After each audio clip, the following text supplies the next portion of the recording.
The job offer came in an email at 2:14 a.m. No interview, no application, just one sentence.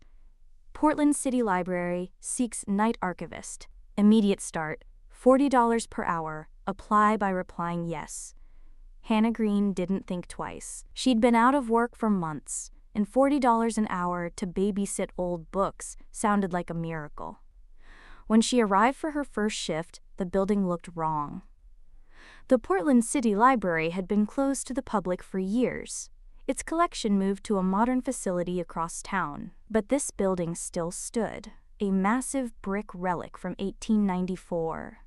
Its windows were black, the front doors creaked open before she touched them. A man in a moth-eaten cardigan stood in the lobby. Green? Yes, Hannah. I'm Dwyer, head archivist. He handed her a brass key. This opens the basement. You'll do all your work there. The key was heavy, colder than metal should be. The basement was bigger than she expected. Endless rows of shelves, dust floating in the beam of her flashlight. No sound except the hum of old fluorescent lights. Your job's simple, Dwyer said. Log the boxes on this list, don't open anything not on the list, and never, under any circumstances, enter the locked room. What's in the locked room? She asked. He didn't answer, just stared at her until she looked away. Hours passed. She worked through the boxes, old newspapers, ledgers, card catalogs. Then she noticed something strange. The labels on the boxes included dates in the future. September 14th, 2027, missing persons. June 2nd, 2031, city obituaries. October 9th, 2044, library staff terminations. Her name was on one of them. Green, Hannah, December 12th, 2024, final shift. Her hands shook. That's next week. She shoved the box back and turned to leave. But the shelves had shifted. The aisle she'd walked down was gone. Only one corridor remained. At the end of it, a black iron door. The locked room. And from the other side she heard pages turning. Hannah backed away from the iron door. The sound of pages turning was steady, unhurried. No other noise, no footsteps, no voices. She reminded herself of Dwyer's warning, never enter the locked room. But the shelves behind her had shifted again. The path she'd taken to get here was gone. Now there was only the door. And the turning pages. She gripped the brass basement key like a weapon. Useless, but solid in her palm, and forced herself to look away. Somehow she found another aisle and worked through the remaining boxes on her list.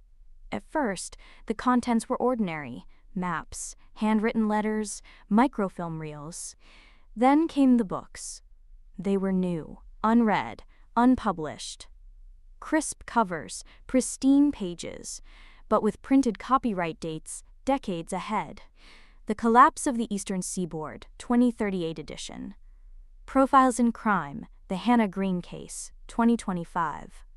The Locked Room, an archivist's last story undated. Her chest tightened. The last one had no author name. She opened it. Page 1, a detailed description of her entering the basement for the first time, just hours ago. Her words, her thoughts, the exact moment Dwyer gave her the key. She flipped to the end. The final paragraph read, "She opened the iron door, even though she knew she shouldn't, and stepped inside. Her hands went cold." She hadn't done that. Not yet.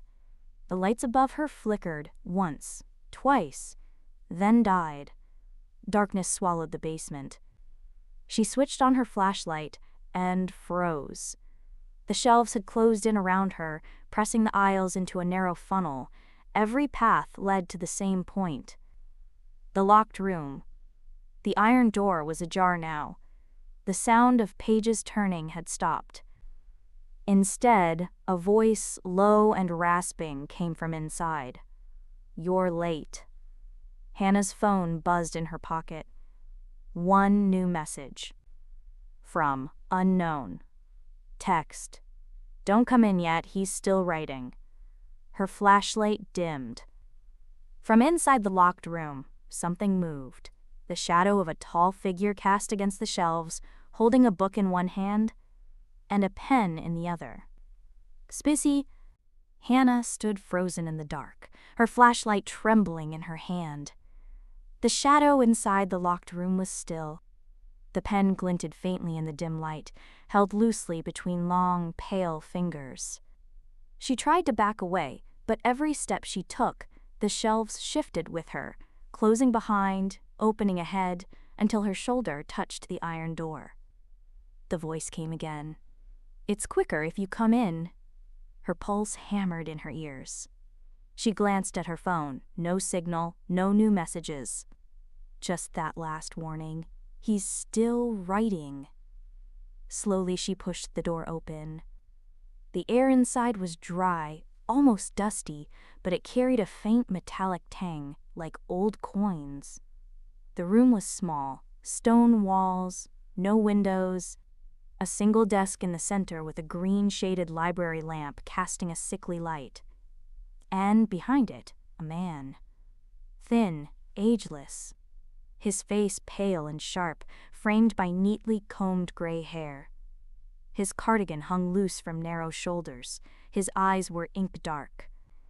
The desk was stacked with books, hundreds of them, all with blank covers, all identical. He looked up. Hannah Green. She flinched. How do you know my name? I know all of them. He gestured to the shelves lining the walls. Every archivist, past, present, future, I write them in order. She stepped closer despite herself. On the desk was an open book. She read the last lines. She ignored the warning. She stepped into the locked room. And she saw him, the one who had already written her ending. Hannah looked up sharply. This is insane. He smiled faintly. Is it? Or is it inevitable? He dipped the pen in a small inkwell and began to write again. The words formed too quickly, as if the ink already knew them. She reached across the desk, took the pen from his hand, and for the first time the archivist looked afraid. Hannah's breath caught. The pen was suddenly in her hand. She didn't remember moving. And the man, the archivist, was watching her now, eyes fixed, as if waiting to see what she'd write. From the shelves outside the room, a slow, heavy footstep echoed closer. Hannah gripped the pen so tightly her knuckles whitened. The archivist didn't move. His thin lips curled into something between a smirk and a warning. Careful, he said softly, ink remembers. She glanced at the open page. New words were appearing in real time, her hand moving without her control. She thought she could change it. They all do. Her pulse spiked. What does this mean? They all? He nodded toward the shelves lining the walls. Hannah stepped closer. The spines of the books had no titles, just names etched in faint gold. Every single one was her name. Some labeled Hannah Green, 1984. Others, Hannah Green, 1923. One dated Hannah Green, 2079. It's not just you, the archivist said. It's every version of you that's ever worked here. You take the job, you get the key, you open the door, and you become part of the archive. No, I didn't sign up for this. You replied, yes, that's all it takes. From outside the room came another sound. Footsteps, slow, heavy, deliberate, getting closer. The archivist closed the book in front of him. They're here for the handover. The what? You can't leave the locked room until someone takes your place. That's the rule. Her stomach dropped. And if no one comes, then you write forever. The iron door groaned open wider. A figure stepped inside. It was her. Same face, same hair, same jacket, but the eyes calmer, older, like they'd been here for years. Took you long enough, the double said. I've been waiting to leave. Hannah stumbled back. What is this? The archivist handed the double the brass basement key. Welcome to the archive. The other, Hannah smiled faintly at her. Don't worry, it's easier once you stop thinking you can change anything. Hannah looked at the pen in her hand. The page in the open book was still blank. Write it, the archivist said. Seal the record. From the corner, the other Hannah whispered, If you don't, you'll be here forever. And in the silence, the pen grew heavier. The pen in Hannah's hand felt like it was carved from stone.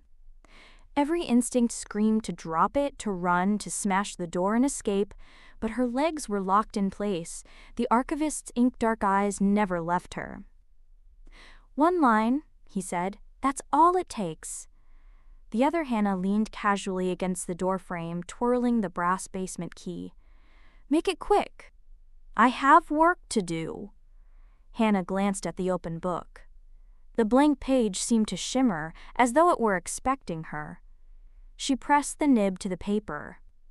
Words began to form without her thinking. The archivist passed her the pen, and Hannah Green began her first entry. Her vision blurred. The room tilted. She saw flashes, herself in different clothes, in different decades, always here, always writing.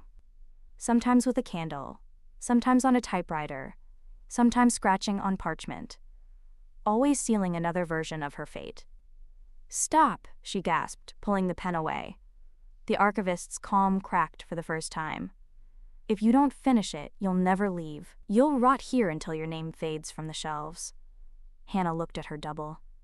And you? You just walk out? That's it? The other Hannah smiled thinly. That's it for me. For you, it's just starting. She stepped through the iron door, out into the basement. The archivist didn't stop her. Hannah turned back to the page. Her name was already written at the top in perfect script. She could feel the rest of the sentence in her head, pushing to be written. She thought of the brass key, of the box in the archive labeled with her final shift date, of the shelves filled with hundreds of her. She signed her name. The ink sank into the page like blood into fabric. The archivist nodded. Welcome. The shelves shifted. Her book slid neatly into place among the others. From the hallway, she heard footsteps, slow, approaching. A young woman stepped in, nervous, holding a printed job offer. The archivist gestured toward Hannah. Your trainer will get you started.